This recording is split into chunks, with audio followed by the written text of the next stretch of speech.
তিনি hostel জরিয়া hostel নামিত hostel এবং hostel 50 ক্লায়ে অনেক কিছু না ব্রিক সলিং হইতে শুরু করে স্ট্রিট লাইট হইতে শুরু করে অনেক কিছু না পুরো তার জিআর বিটিন হইতে শুরু করে অনেক কিছু তিনি সরকার এই পৃথিবীর যেটা তুমি চলে সমভাবে ধর্ম হোক সমাজনীতি হোক খবর ভালো চাই। যেমন আমি জানেন এই অনেকে হিন্দু ধর্মাবলম্বী আঁকো অনেকে খ্রিস্টান আঁকো আমি যারা বুদ্ধিস্ট থাকি বুদ্ধ ধর্মকান যিনি সে যদি আমি যদি পড়িস না সে কি হয় সে ত্রিপিটক যদি না বলে দিও এগুলি সময় বুদ্ধ ধর্মকান কি তারপর এই যে তিনি যে ধর্ম অবলম্বন করতেন না রাশিয়া আমেরিকা তারা খ্রিস্টান সেই রাষ্ট্রপ্রণালী যে বুদ্ধ ধর্ম আমাদের বিজ্ঞান সম্পন্ন ধর্ম এই পৃথিবীর বিজ্ঞান উন্নত হয়ে অনেক কিছু বম থাকে আর বাড়ি হয় একমাত্র কল্পকাঙ্গ পৃথিবীর জগৎ পরিবার একটা দিয়ে নয় সেন বুদ্ধ যে অহিংসা ধর্ম যে নাই গান্ধীজি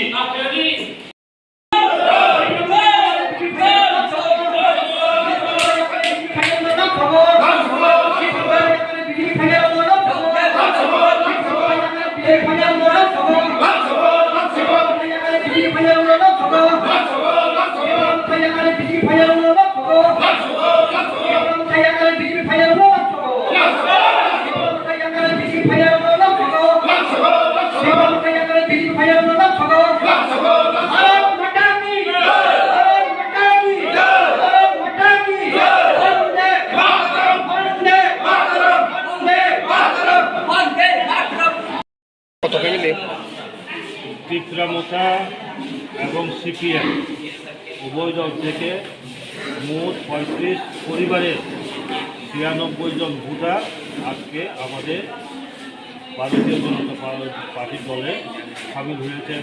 তার মধ্যে আমার পাশে আছেন নির্বাচিত এই বিদেশ কমিটির মেম্বার ছিলেন এবং এখানে ত্রিপুরামোথার নেতৃত্ব রয়েছেন সেইভাবে ওরা আমাদের ভারতীয় জনতা পার্টিতে যোগদান করেছেন। এবং আমি আজকে এখানে আসার পর আমাদের মণ্ডল সভাপতি অ্যাক্সিডেন্টের কারণে অনুপস্থিত আমাদের যে বিজেপি দলের যিনি বিজিত প্রার্থী এবং যুব মোর্চার প্রদেশের সহসভাপতি অসীম ত্রিপুরা সহ আমাদের আলোচনা হয়েছে। এখানে এমডিসি পঞ্চমক সঞ্জয় রিয়াং এমডিসি সহ আমরা আলোচনা করেছি। এখানে কার্যকর্তাতে বাঙ্গন এখন অব্যাহত আজকে এটা মাত্র এখন এটা আজকে শুরু হয় এবং আস্তে আস্তে প্রত্যেকটা পোলিং বুথে এটা আসলে ২৮ নম্বর পোলিং বুথে শুধু ৩৫ পরিবারের ৯৬ ভোটার যে এখানে আজকে যোগদান করেছেন সর্বমণ্ডলের ২৮ নম্বর পোলিং বুথে এবং আগামী বাকি পোলিং বুথগুলোতে সেটা অব্যাহত থাকবে। আমাদের শুধু আমার নয় আমাদের ভারতীয় জনতা পার্টির একটাই মেসেজ, সেই মেসেজটা হচ্ছে আমরা বিশেষ করে আমি জনজাতিদের উদ্দেশ্যে আমি মেসেজটা দিতে চাই। কেন্দ্রে বিজেপি সরকার আবার আসবে এবং রাজ্যে বিজেপি সরকার আছে।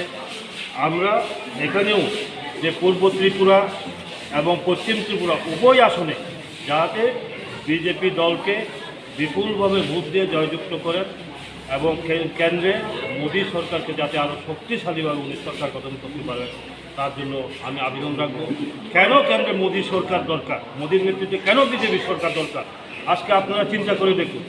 প্রত্যন্ত এলাকাগুলোতেও যেইভাবে উন্নয়নের একটা জোয়ার বইছে একটু এখানে এলাকার লোকগুলো বলছেন এই সাধারণ একটা করবুক মহকুমা এলাকার মধ্যে দুটো ৮টি ব্লক, একটা হচ্ছে শিলাছড়ি একটা হচ্ছে করবুক, সেই দুটো ৮টি ব্লকে দুটো এখনো পড়েছিলেন স্কুল সেখানে অনুমোদন করেছেন কেন্দ্রীয় সরকার। সেটা একমাত্র মোদীজির নেতৃত্বে যে সরকার তার কারণে সম্ভব হয়েছে। কাজে আমি আশা করব এখন প্রত্যেক জায়গায় জায়গায় ন্যাশনাল হাইওয়ে হচ্ছে। আজকে ট্যুরিজমের ক্ষেত্রেই বলুন না, ট্যুরিজমের ক্ষেত্রে ট্যুরিজমের মধ্যে আপনার ত্রিপুরা সুন্দরী মন্দির এবং আমাদের যেই নারিকুলপুর এই সমস্ত এলাকা নিয়ে থেলেমুড়া থেকে খোয়াই থেলেমুড়া হয়ে ন্যাশনাল হাইওয়ে হচ্ছে। আপনার আমবাসা হয়ে ডুমনগর হয়ে সেখানে ন্যাশনাল হাইওয়ে হচ্ছে, তাহলে আমার রাস্তাঘাট শিক্ষা সব থেকে উন্নয়নের জোয়ার সেটা, যার জন্য আমার একটা আবেদন থাকবে বিশেষ করে জনজাতি ভাই বোনদের কাছে, এডিসি এলাকাতে যারা আমরা বসবাস করি তাদের কাছে একটা আবেদন থাকবে বিপুল বুথে আগামী লোকসভা নির্বাচনে দুটো আসনেই বিজেপিকে যাতে জয়যুক্ত করেন এবং জয়যুক্ত করে কেন্দ্রের মোদীকে যাতে আমরা উপহার দিতে পারি, আরও যদি সুন্দরভাবে উনি আরও শক্তিশালীভাবে যাতে আমাদের ত্রিপুরা উন্নয়নের জন্য উনি পদক্ষেপ নিতে পারেন। আমার নাম বিমল কান্তি চাকমা, বিজেপি দলের প্রদেশের ভাইস প্রেসিডেন্ট।